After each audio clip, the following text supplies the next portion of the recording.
भारत के सभी राज्यों की खबर SNS न्यूज चैनल पर, खबर जो आपको रखे सबसे आगे। नमस्कार, मैं अश्विनी, आप देख रहे हैं SNS न्यूज चैनल। आइए रुक करते देश की बड़ी खबरों की ओर। प्रधानमंत्री नरेंद्र मोदी ने महिला दिवस पर महिलाओं को बड़ा तोहफा दिया है। पीएम ने घरेलू गैस सिलेंडर की कीमतों में 100 रुपए की कटौती का ऐलान किया। साथ ही यह भी कहा जा रहा है कि इससे महिलाओं को काफी राहत मिलेगी। हालांकि यह अनुमान लगाया जा रहा है कि नाना पटोले भंडारा गोंदिया लोकसभा सीट से चुनाव लड़ेंगे, लेकिन चर्चा है कि हाईकमान के निर्देश के बाद ही उनकी उम्मीदवारी पर मोहर लगेगी। पटोले प्रदेश अध्यक्ष है, इसलिए पूरे महाराष्ट्र की जिम्मेदारी उन पर है। भंडारा गोंदिया लोकसभा के लिए महाविकास आघाड़ी की ओर से पूर्व विधायक चरण वाघमारे के नाम की जमकर चर्चा हो रही है। मिस वर्ल्ड 2023 फिनाले 9 मार्च 2024 को मुंबई के जियो वर्ल्ड कन्वेंशन सेंटर में होगा। भारत में यह आयोजन 27 साल बाद हो रहा है। इससे पहले 1996 में बेंगलुरु में मिस वर्ल्ड फिनाले हुआ था। इस बार मिस इंडिया 2022 सिनी शेट्टी भारत को रिप्रेजेंट करेगी। मुंबई में पली बड़ी 22 साल की सिनी अकाउंट और फाइनेंस ग्रेजुएट है। कापुर तहसील के राष्ट्रीय राजमार्ग 6 पर तलसवाड़ा फटा के पास भीषण हादसा हो गया है, जहां 2 ट्रकों में आमने सामने से जोरदार टक्कर हो गई। इस हादसे में 3 की मौत हो गई। वरिष्ठ सामाजिक कार्यकर्ता और IT कंपनी की सह संस्थापक सुधा मूर्ति को राष्ट्रपति द्रौपदी मुर्मू ने राज्यसभा के लिए नामित किया है। इसकी जानकारी प्रधानमंत्री नरेंद्र मोदी ने ट्वीट कर दी। इसके साथ ही उन्होंने श्रीमती मूर्ति को बधाई भी दी। वहीं राज्यसभा में मनोनीत होने पर सुधा मूर्ति ने प्रधानमंत्री को धन्यवाद दिया। किसानों के नाम पर फर्जी बैंक खाता खोलकर 2 करोड़ 64 लाख रुपए का गबन करने के मामले में पुलिस ने डिप्टी कलेक्टर स्वाति सूर्यवंशी को हिंगोली के एक फार्म हाउस से वर्धा पुलिस ने किया गिरफ्तार। कल 7 मार्च 2024 को दोपहर 2 बजे पूर्व विधायक चरण वाघमारे ने गायमुख देवस्थान पहुंचकर निरीक्षण किया।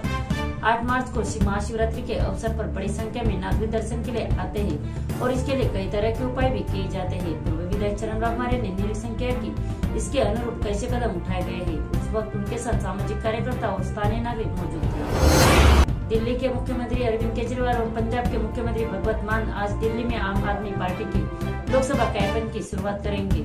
दोनों सीएम पार्टी नेताओं और घोषित उम्मीदवारों की मौजूदगी में पार्टी मुख्यालय में लोकसभा अभियान की शुरुआत करेंगे। चंद्रपुर पुलिस ने गुप्त सूचना के आधार पर कार्रवाई करते हुए क्राइम ब्रांच की टीम ने मध्य प्रदेश से शराब के अवैध तस्करी के 2 आरोपियों को किया गिरफ्तार। इस दौरान पुलिस ने 2 लाख से अधिक की शराब जब्त।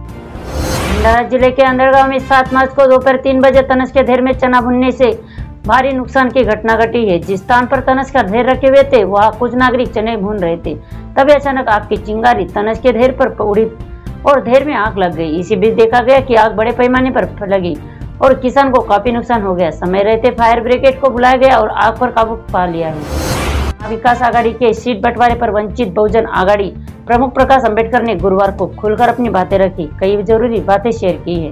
प्रकाश अंबेडकर ने बताया कि MBA के साथ सीट बंटवारे को लेकर आखिरकार कहां पेच फंसा है। उन्होंने कहा कि MBA के नेताओं ने BBA को चर्चा के लिए बुलाया, इसलिए हम कल बैठक में शामिल हुए।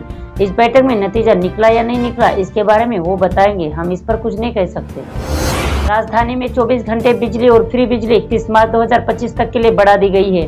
दिल्ली के CM अरविंद केजरीवाल ने ट्वीट करके दिल्लीवासियों को दी बढ़ाई। केंद्रीय मंत्री पीयूष गोयल ने घोषणा करते हुए बताया कि कैबिनेट ने PM उज्ज्वला योजना के उपभोक्ताओं को 31 मार्च 2025 तक 300 रुपए की सब्सिडी जारी रखने की मंजूरी दे दी है। उन्होंने कहा कि इस पर कुल खर्च 12,000 करोड़ रुपए होगा। CP शरद चंद्र पवार प्रमुख शरद पवार ने ममता बनर्जी का समर्थन किया है। शरद पवार ने कहा कि मोदी को ममता पर गर्व करना चाहिए। ममता छोटे से कमरे में रहती है और बंगाल का राज्य चलाती है। उन्होंने कहा कि ममता बनर्जी का बहुत ही साधारण रहन है, हम दोनों ने मिलकर काम किया है। मुंबई की एक विशेष अदालत ने 1996 में डोंगरी के रहने वाले सैयद सोहेल मकबूल हुसैन की हत्या के मामले में वट डॉन राजेंद्र निकालजे उर्फ छोटा राजन को बरी कर दिया है।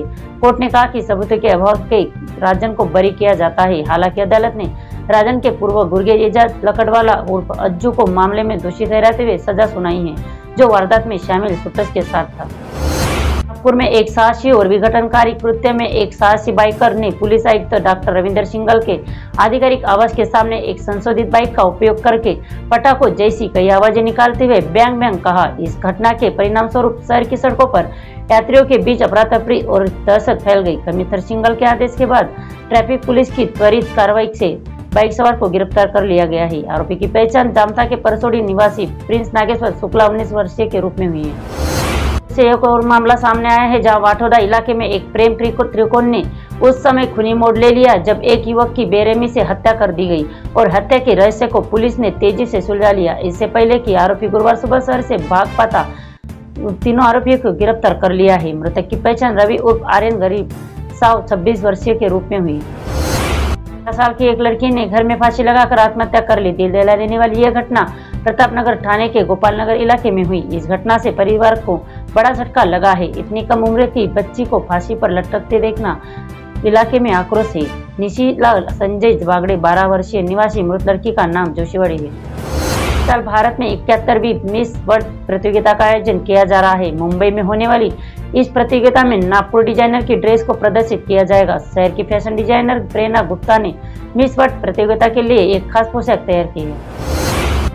राजस्थान के कोटा शहर में महाशिवरात्रि के मौके पर निकाली जा रही शिव बारात के दौरान हादसा हो गया। उस रक्तचाप के कारण 15 बच्चे बिजली की चपेट में आ गए। एक बच्चे की हालत गंभीर है। सभी बच्चों को MBBS अस्पताल में भर्ती कराया गया है।